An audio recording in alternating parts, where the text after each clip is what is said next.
You can roll it up. Knock 'em out the box rush.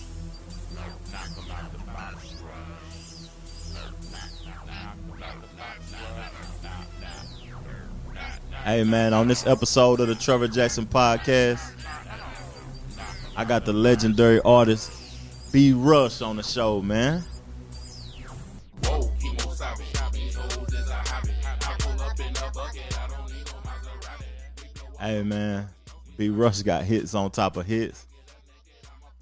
I've been knowing the guy for a while, man, since probably 03, you know what I'm saying? 03, 04.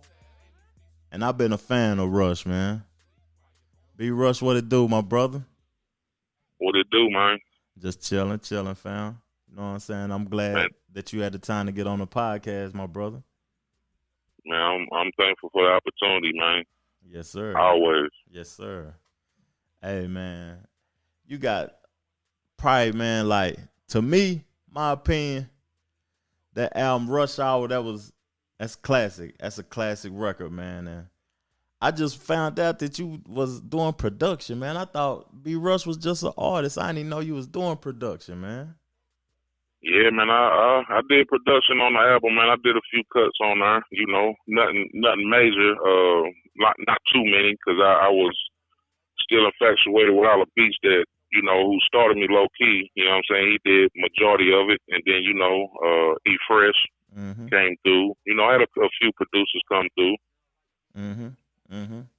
Yeah, that's what's up, though. Cause like, you know what I'm saying? I was just listening to Russ as like a rapper though. Like the style of your flow, you know what I'm saying? I ain't never heard another style like that. It's unique though. Like where that come from? Like where the style come from, fam? Man, it's just like you cooking and you just seasoning, just putting seasonings to get the taste, man. Back then, man, before I actually start rapping on wax, I used to imitate other rappers. Okay. So whoever was hot at the time, or whoever you know I was dealing with at the time, listening to, I just used to like imitate them. You know, pretty much study their cadence. So when I rap, it's just like, you know, 4 or 5 different styles all into one. You know what I'm saying?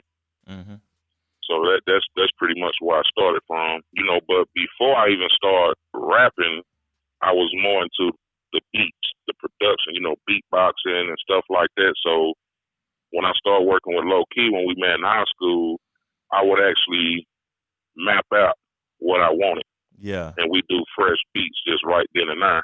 You know, I would tell him, I want a beat like Dr. Dre, or I want a beat like Snoop. You know, I don't want it exactly like it, but I want that vibe. Yeah. He make it, and boom, I come with the flows. That's crazy. Like, so, you said you wanted the vibe, but you didn't want that flow like that. Like, you just created your own flow or whatever. So, at the end of the day, like, when I heard B Rush, I heard a little bit of Twister. I heard a little bit of, I don't know, I might hear a little bit of Crime Boss. You remember Crime Boss, Rush? Oh, yeah, classics, Wild House. A lot of people say I sound like E40, man. I got that a lot coming up. People like, man, you sound like E40. You sound like E40.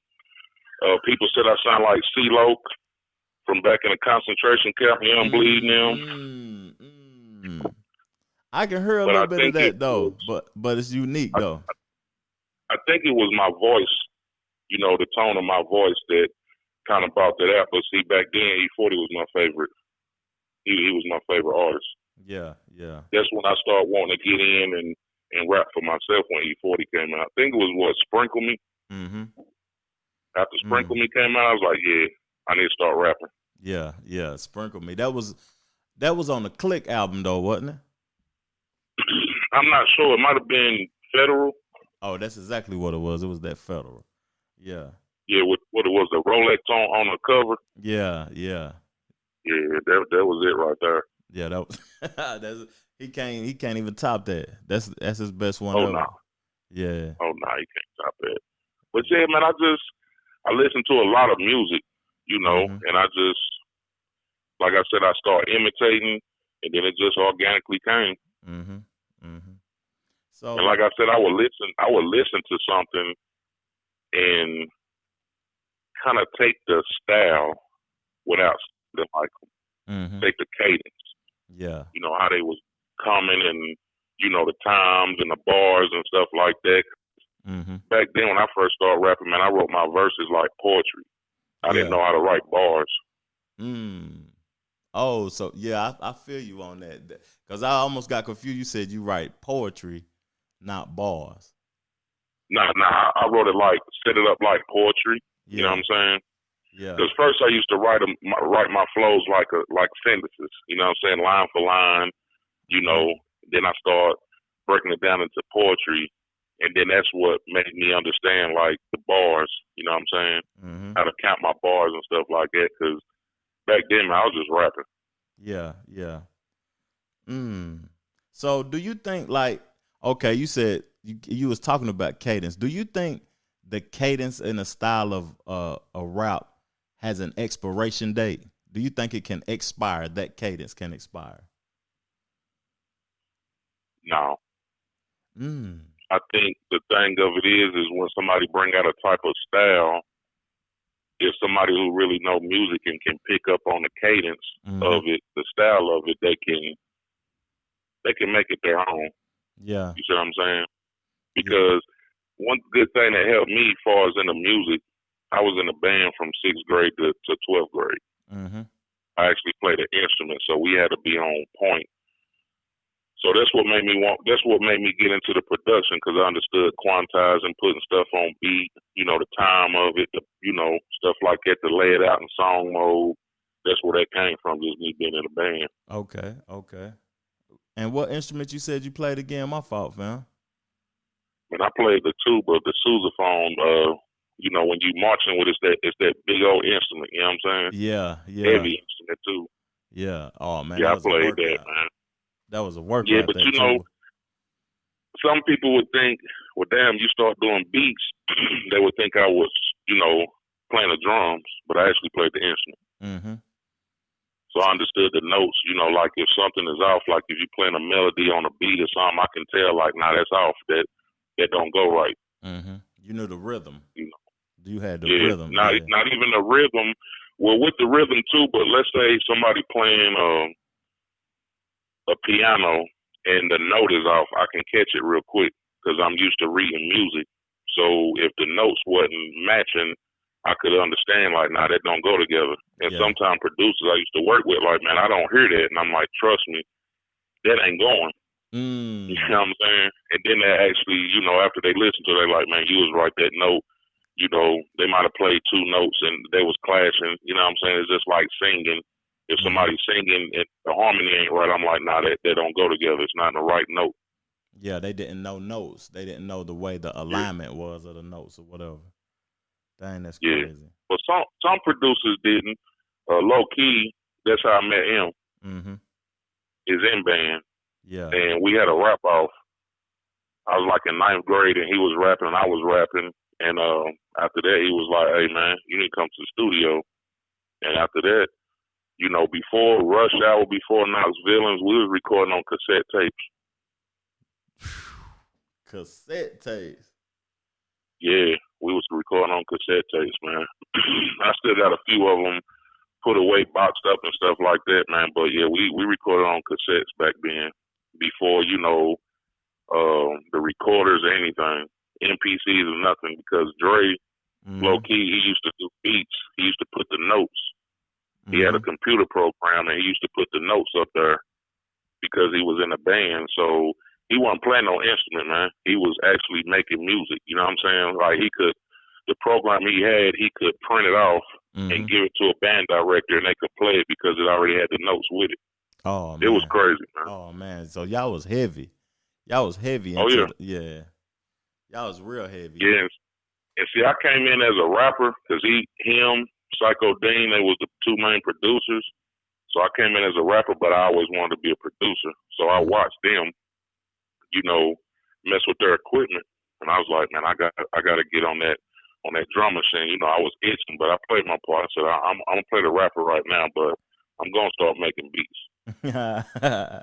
That's what's up, man. Do you think like an artist who's a rapper and a producer, do you think it has a conflict of interest to be doing both, or do you think it actually aids to do both, like it's beneficial?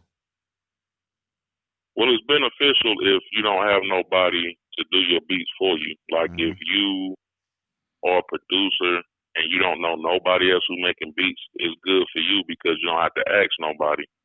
But I get tired of rapping on my beats because I'd rather hear somebody else rip a beat that I made than myself, because when I get a beat from another producer, my whole mindset is I'm about to rip this beat. Yeah.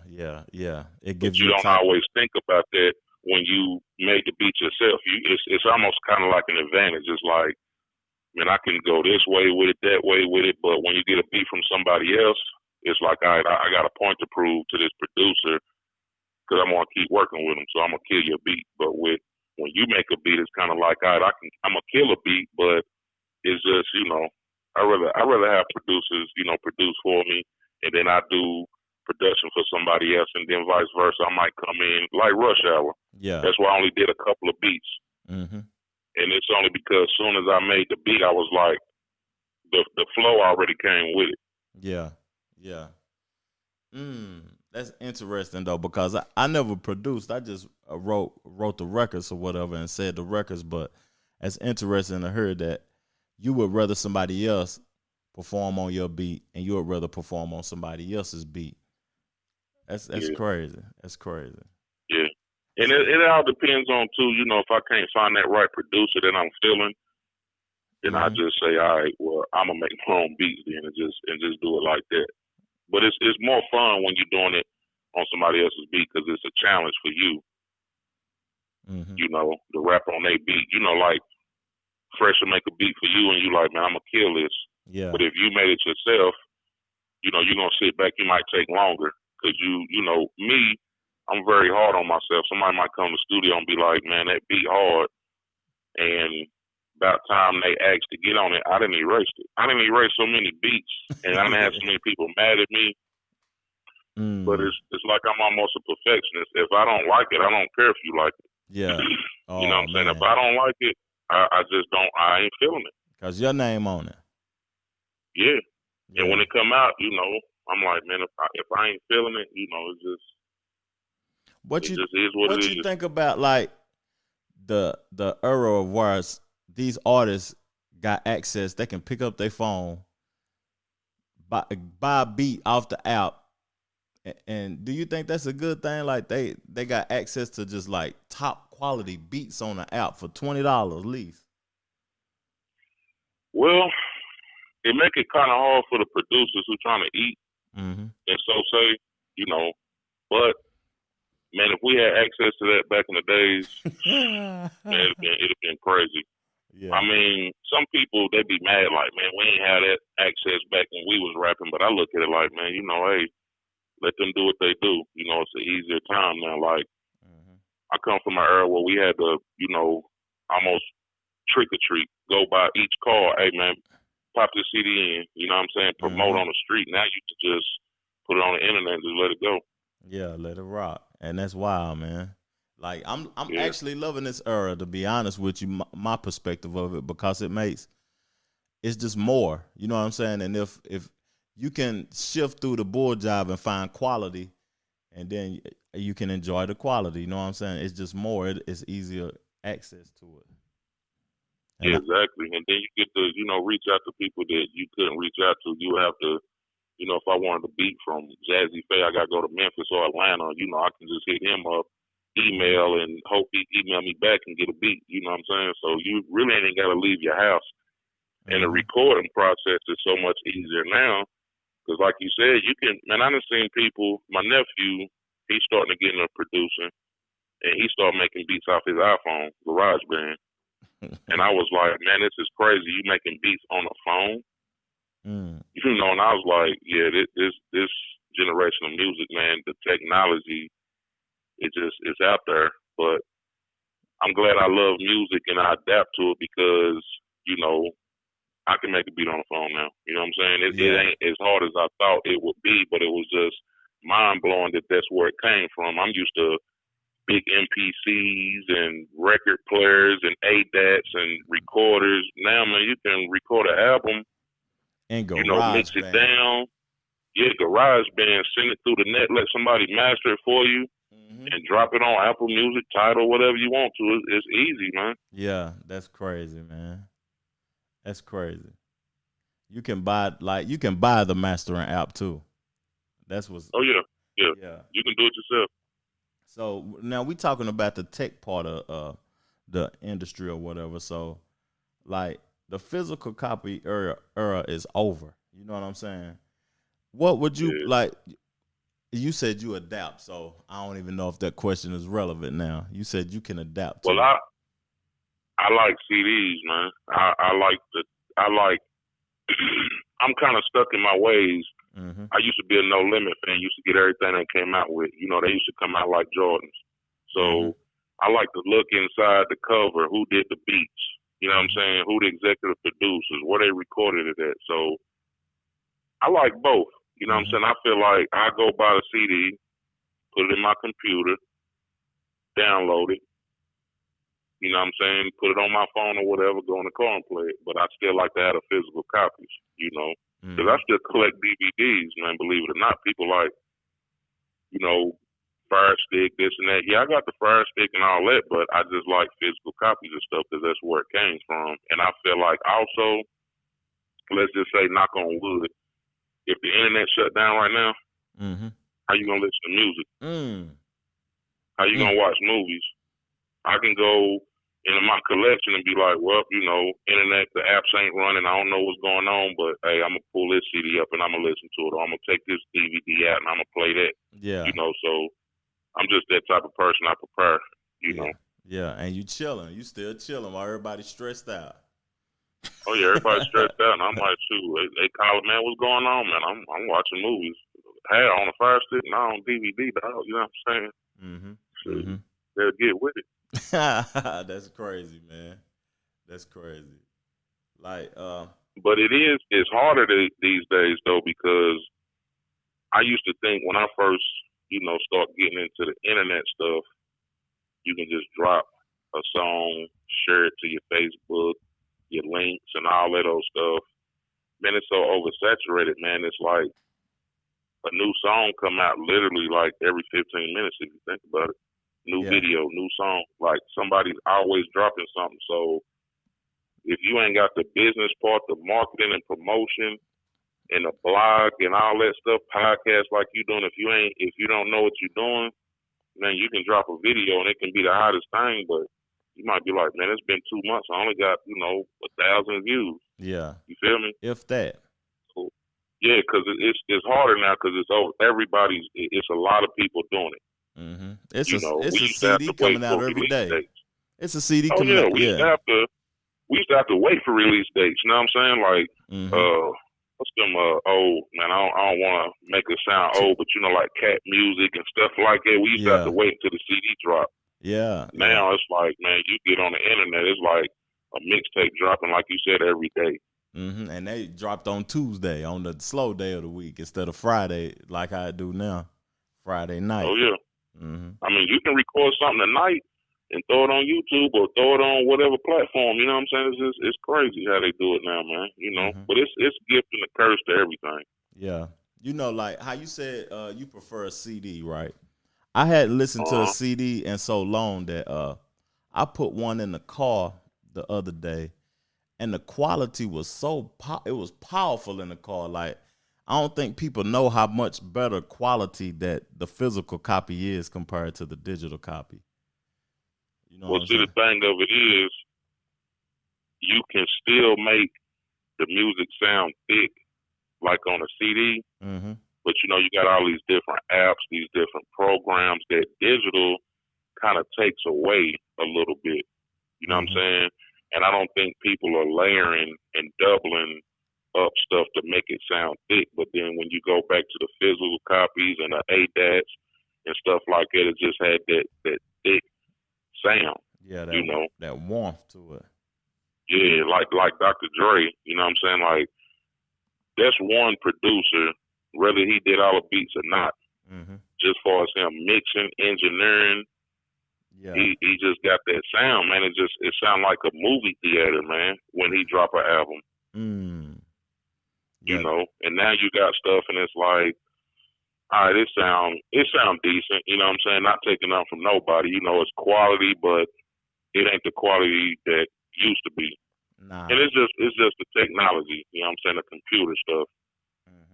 And then when you put these records or whatever on these people platforms or whatever, they automatically do adjusting to your music when they put it on the platform, because some people that doesn't have a good mix down, it could sound better once they put it on the platform. Some people that have a great mix down, it could sound like they put the quality down a little bit.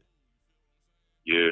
Well, you know, the industry, you know, people who sign to big record labels and stuff, they stuff gonna sound good anyway, because they recording in like $1 million studios compared to somebody that just was at their crib on their laptop, and it still sound good, but they're trying to get that Kanye West or Jay-Z sound. They like, man, I can't get it. Well, you know, the difference is home studio, $1 million studio. You know what I'm saying? That's all it is. Yeah. So But Russ, the attention span right now is low.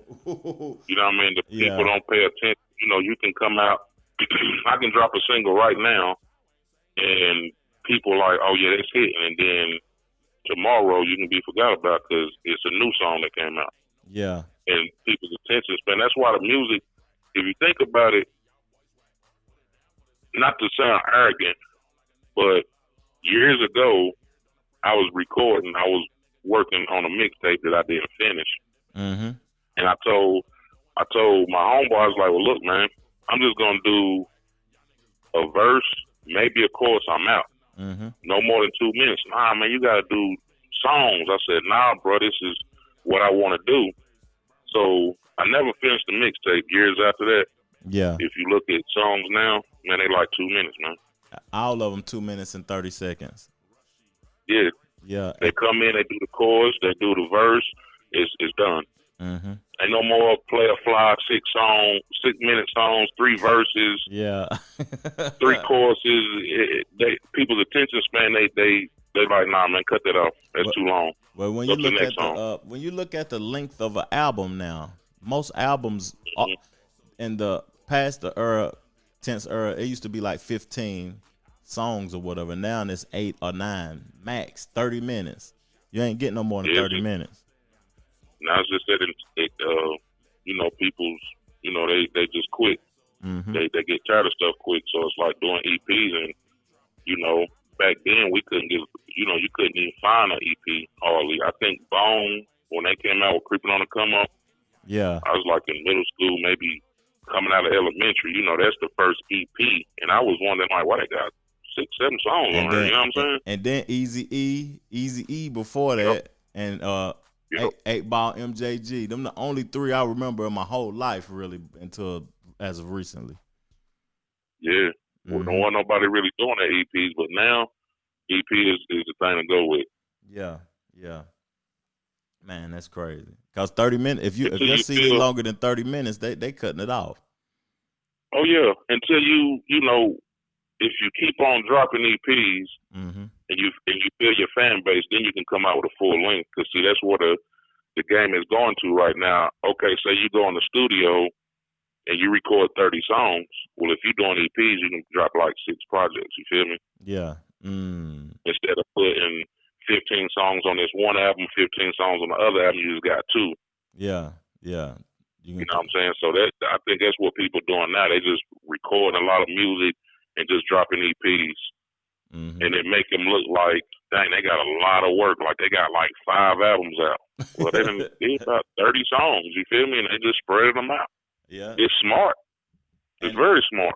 And then in our era, that's what it was to create one album. We'll do 30 and break it down to 15 songs. Yep. Yeah. Exactly. Yeah. That's wild, man. So, is Rush working on any new music or whatever? Cause I think you sent me some records now, and I might have to. Yeah, man. I sent you 2 of them. I still do it. I ain't dropped a project though, but Mm-hmm. I'm still in the studio. But I'm more of a producer now. I Yeah. do more production. Yeah. You know, because that was my first thing before being a rapper. I love beats. If the beat ain't hitting to me, I don't care if it's a Jay-Z album. He might be spitting, but that beat ain't hitting my ear. I don't want to hear it until I'm just might be messing around driving or something, just chilling, and then that song just play, and I let it play. I'm like, damn, he was talking about some real stuff, but man, that beat gotta be fire, man. Got to. Mm-hmm. That's the fact. That's a fact. So, like, before we head out the pod, Rush, I want to ask you a question, and I want you to plug where people can continue to contact Rush or whatever. I was gonna localize this question, but I want to know your perspective, like globally, your global perspective of this question. Who is Rush's top 3 producers? If you could get a track from them, work with them, learn from them, you know what I'm saying? Who are the top 3 producers in Rush's opinion? Timbaland. Number 1 for me. When Timbaland came out, when he first came out, because see, a lot of people don't know he started with Jodeci. He was producing. I think it was the Diary of the Mad Band, like their last album or something. He had a production on there. That was sick. That album. And his first beat, and I only know this because I watched the interview. His first beat was it was on a Above the Rim soundtrack. You know, Death Row put that out, but Devontae was working with Death Row, so Timbaland was a part of Devontae's, basement crew. And it was I can't think of the song. It was talking about smoking.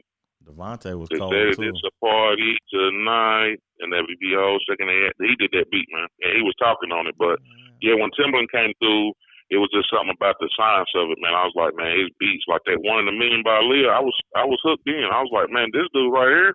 Yeah. And he was beatboxing, and see, that's where I come from. So I kind of put that in my own category, like, man, that's the dude. And he'll put beatboxing in a beat. Oh yeah. Oh yeah. And I'm gonna say, I can't just name 3, but while we're on the podcast, I'm Manny Fresh. Ooh. I'm gonna say Manny Fresh because back in the day, all their albums, people don't give him that credit, but all the albums, the Hot Boys, Lil Wayne, all that back then, UNLV, 20 albums. E Fresh was the only producer, you know what I'm saying, doing all them beats, man. And I thought that was amazing. Like, damn, they only got 1 producer.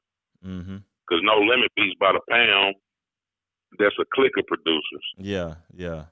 And I guess if I can throw one out there too, Jazzy Faye. Ooh, Jazzy Faye. Jazzy Fizzle, boy. Because when I first heard a beat from Jazzy Faye, it was on Tila, sure enough. And that sound that he had, that water aqua, you know what I mean? I said, man, I ain't never heard nothing like that. So I paid attention who that was. And like I said, you could open up the book and see exactly who was doing the beat. So I said Jazzy Faye. So I was looking, every time I buy something from Suave House or whatever, I'm looking for Jazzy Faye. Yeah. You know what I'm saying? And you're going straight to his production. Yeah, and on that Tila, the first album, he did a few, Show Enough, he did Tired of Ballin', you know what I'm saying? Man, I need that album, man. Tila, if you listen to the podcast, put that up on streaming sites, please. That CD worth $100, man. Oh, yeah, and one more, I'm going to say 4, man. I just got to pay homage because they're from the same state.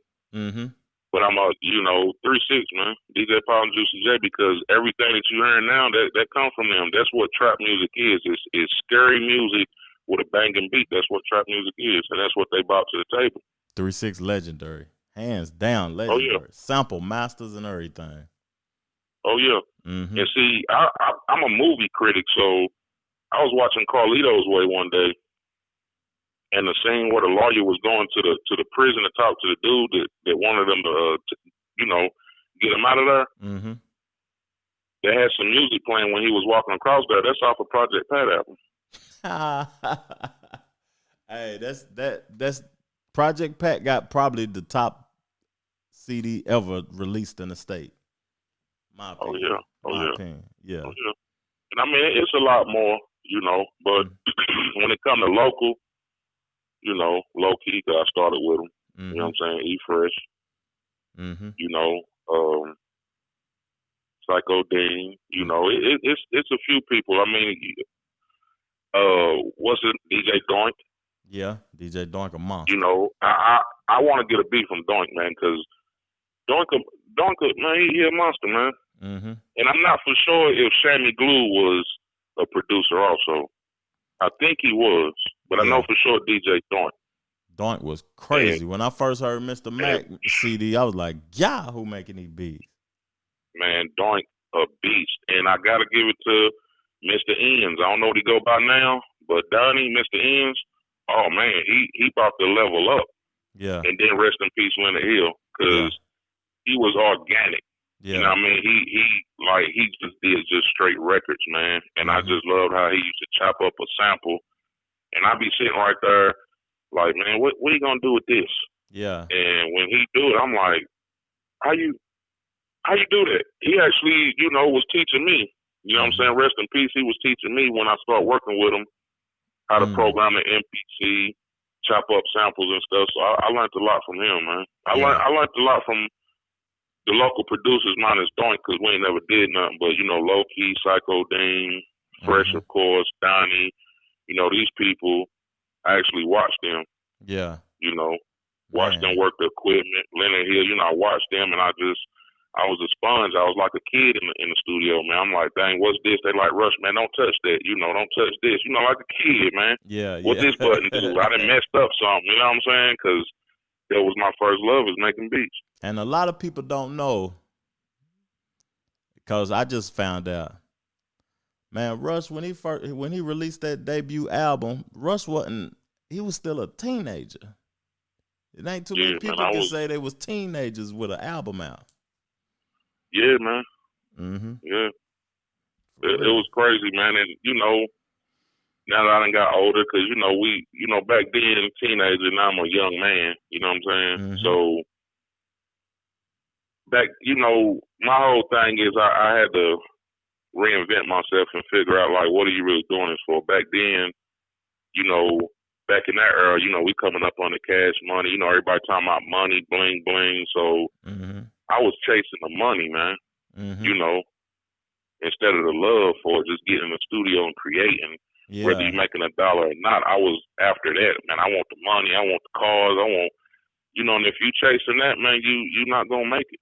That's a fact. Because if the money don't come in, you're going to put it down. You're going to put the mic down. Oh, this didn't work.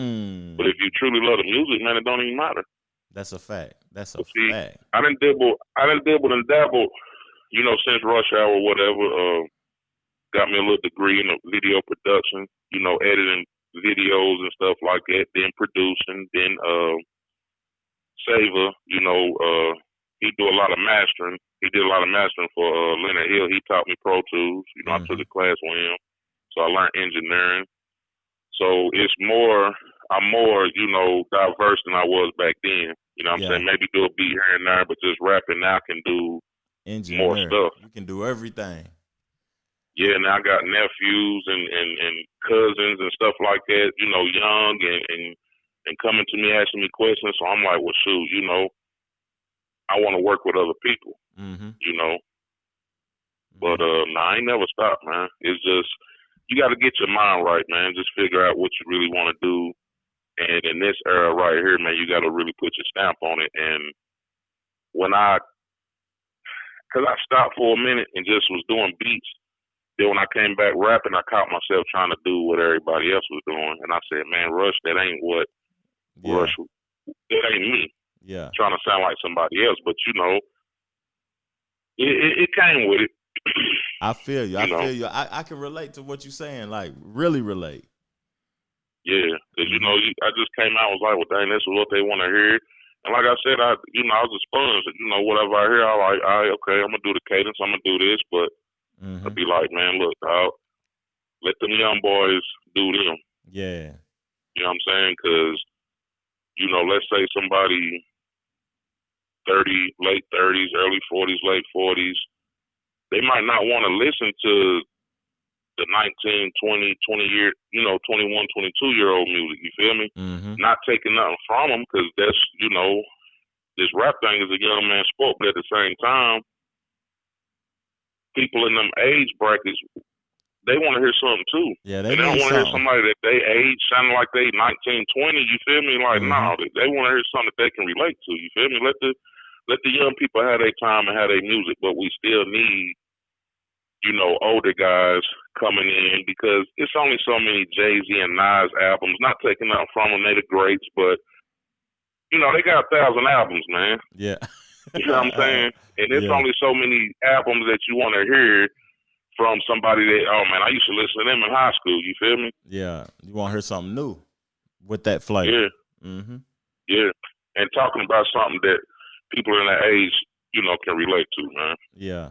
Because I hear a lot of artists, you know, talking about all these young guys, they don't know what real hip hop look, man.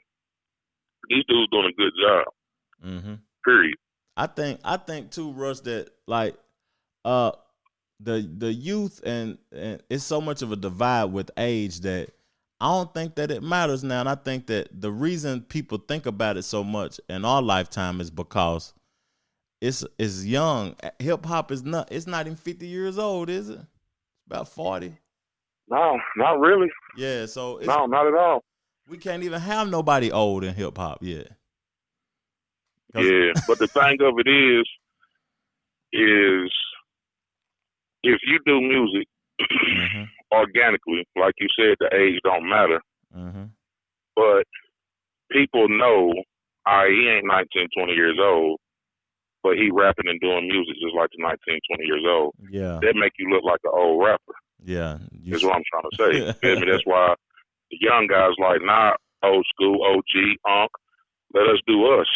But if you coming out and you just got that flavor, like Snoop, he's still relevant. Yeah, to this Snoop day. came out when I was in middle school. You feel me? And he's still relevant to this day because it's just that swag, man. He ain't got to act like, you know, he ain't got to sound like nobody else. He's Snoop. Yeah. Yeah, that's what's up. And I just wanted to throw that out there just for people that's getting older and thinking, you know, from their peers, oh, man, you too old to be rapping and this and that, you know. No, man, music ain't got no age, man. Music is music. Yeah, that's true. But you should be embarrassed if you're trying to get out here and dress, look, act, and sound like 17, 18-year-old. Yeah, and you probably like 30. You feel me? That's not cool, man. Yeah, your pants tight and your flow, you dripping on your flow and all that. That ain't it. Man. Yeah. Because the young boys gonna respect you, you know what I'm saying? Like, they know, like, oh, OG snapping, period. It is what it is. Don't matter how old you are, but they know, too, when it's like, nah, y'all trying to steal our drip. Yeah, y'all trying to. You know, like I said, let them have them, man. Let them do them. Yeah, that's true. That's true. Because a young artist just today told me that I let him hear one of my partner's records. And today he told me, he said, his cadence is out of date. He said, that's out of date. That ain't gonna be in style. He ain't gonna get no views and no listen tos. I said, it ain't about views and being listened to or whatever. It's just he doing him. Do it sound good or not? That was my question. It wasn't about it being him being an older artist. Yeah, the quality, because okay, if he an older artist, then he gonna appeal to his age group. Just like if you're an older artist, you might not appeal to the young group. You feel me? Yeah, that's true. But man, you just gotta have that. You just gotta have that aura. I ain't gonna say swag, because that name has been worn out. Yeah, I'm gonna say your aura. Yeah, you can adapt to time and bring it a new style. You feel me? Because the young boys, the older artists, the young boys supposed to be looking up to them. Like when we was in high school and stuff back then, and we had artists coming out, we looking up to them. Yeah, they not even hardly looking up to these artists no more. You know what I'm saying? Yeah, because the older artist is trying to be like them. They don't have nothing to look up to. Exactly. Yeah. That's where people like us come in. I had to throw that in there too. You know what I'm saying? Because I look at it like, shoot, it don't matter how old I get, dog. I can still get on the record, and it's gonna be competition. So young, old, whatever, they're gonna have to come with it because I'm gonna do me, and I'm gonna stand out. Feel me? Yeah. Hey, man, you been standing out. Like, when I first heard, I was like, damn, who was that? And you was just 19, you know what I'm saying? 19 back then. And I was like, his sound like I was about 25. Yeah. Just that voice type, you know what I mean? Like a baritone or something, you feel me? Yeah. Man. That's what's up, though, Rush, man. Hey, I appreciate you coming on the podcast, man. You welcome to come back for part 2 anytime you want to. Sure. I'm getting ready. Man, I appreciate you having me, man, and I salute you for what you're doing. You feel me? Hey, man, I'm just trying to highlight the legends and the people that's, you know what I'm saying, entrepreneurs and doing something good, that. Man. Yeah. Oh, yeah. Yeah, but we're going to ride out with this new track from Rush and come back and holler at me, Rush, man. Let's get it. Oh, most definitely. Most definitely. Yeah. Nigga, I've been doing this, man, for so long, man. Right. Y'all niggas just now stepping off the porch, man. I was rapping when it wasn't cool, you feel what I'm saying? Park City, nigga, what you know about that? Be Rush, Rushy, yeah. Knoxville, Tennessee, nigga. Knoxville in day one, you know what I mean? Yeah. Rushy back so y'all can put y'all shit back in the oven. I be dropping heat, I make that vibe, I hear be bumping. Niggas talk a lot of shit, but y'all ain't saying nothing. Smoking fire, Marshallville, let me show you something. Rushy back so y'all can put y'all shit back in the oven. I be dropping heat, I make that vibe, I hear be bumping. Niggas talk a lot of shit, but y'all ain't saying nothing.